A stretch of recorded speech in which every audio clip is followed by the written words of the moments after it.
刚到东京，我的包就丢了，得损失100多万。贵重物品全在里面，我的天哪！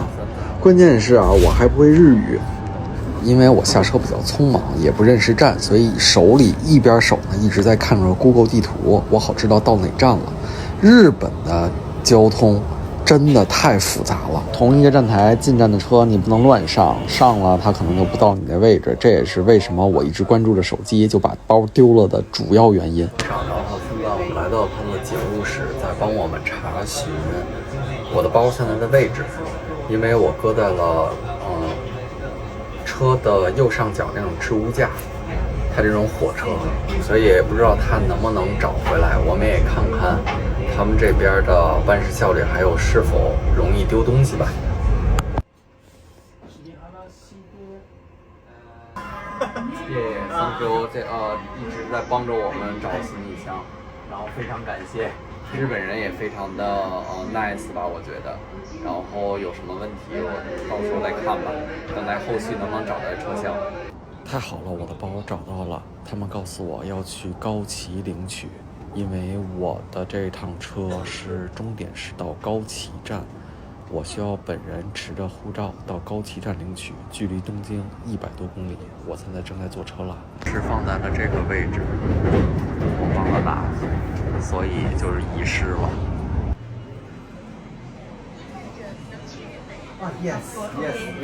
passport。OK。高崎駅で見つかりましたので、引き渡しをします。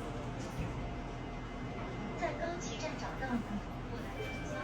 我是丢失了背包，然后放在车上没有拿，现在来到高崎站这个失物领取来找，旁边这个人也是丢了背包，然后来这儿领取，已经领到了。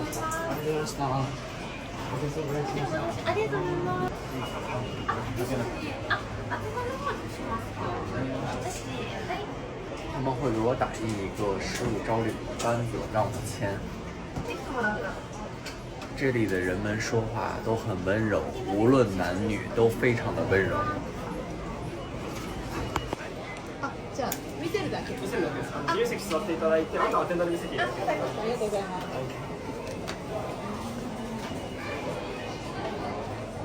我终于找回了我的背包，我以为我背包肯定要丢了，因为我很多的重要证件，还有很多的拍摄器材设备全在背包里头。我做好了最坏的打算。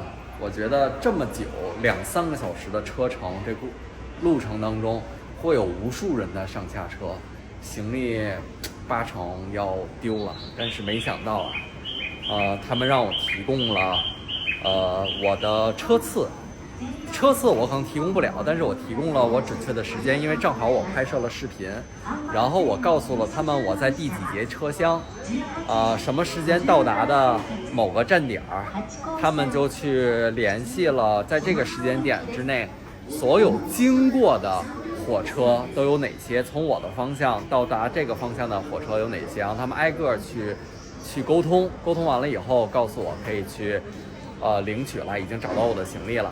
他们这边呢，行李呢是有2种方式，第一种呢就是到达你他指定的一个站点去领取，比如说吧，你这个火车最终点是到高崎，你就要到高崎站去领取。如果你的最终站点，这个火车的最终站点是在东京，就要到东京去领取。如果是在大阪，你就要跑大阪去领取，这点就特别要命。我就坐了2个小时的火车吧，才能领取到我的行李。还有就是，如果你要碰到丢失的情况下，其实，我们碰了很多的壁，就是到处找人怎么去找到我的行李这件事情。问了警察，问了什么 information 这信息处都没有给我一准确答案。但是如果现在在看的视频的你们出现了形式遗失忘了拿的情况下，你们就在这个列车道上会有一个小房子，就是在等候站台的月台上会有一个小房子，里头会有工作人员，你找他们去沟通，他们能给你第一时间的去联系到站台的工作人员，然后去提取行李。再次表示感谢。